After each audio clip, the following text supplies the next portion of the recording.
Depuis plusieurs années, Aulne s'est montrée très inventive en matière de participation citoyenne. Depuis 2012, les actions participatives s'y sont ainsi multipliées. Concertation et prise de décision commune avant la réalisation de travaux importants, installation de comités de quartier, enveloppes de quartier dédiées à des projets spécifiques notamment.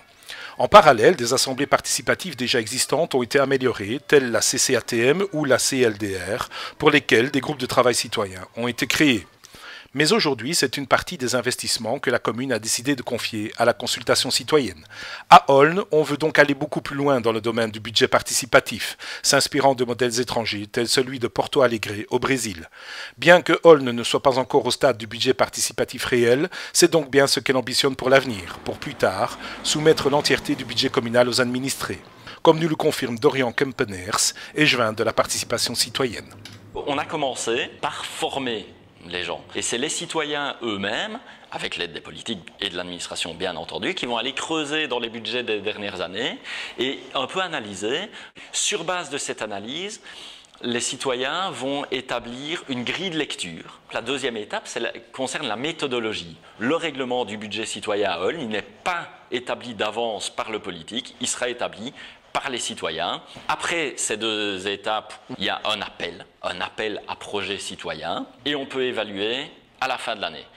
Ça a un double objectif, c'est d'une part que tout aille vite pour que les gens puissent voir leur réalisation, et d'autre part de garder une dynamique toujours active.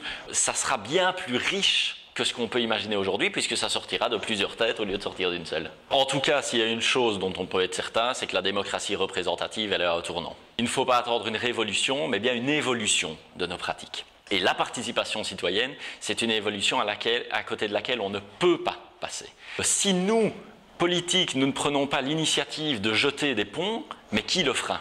Et on a les moyens de prouver que dans notre commune, les échevins, et je ne suis pas le seul, vivent vraiment pour leur commune et ont comme objectif commun avec les citoyens de faire une commune où il fait mieux vivre. Ce mur qui existe aujourd'hui entre politique, citoyens et parfois dans une moindre mesure administration, notre but c'est de rendre ce mur le plus poreux possible, de manière à ce qu'on puisse enfin construire ensemble. Voilà, moi je lance un appel vraiment à tous les mandataires. Prenez le temps de votre mandat. On doit vraiment retrouver cette crédibilité et donc ça consiste aussi en inscrivant dans la loi le rôle fondamental des citoyens dans la politique.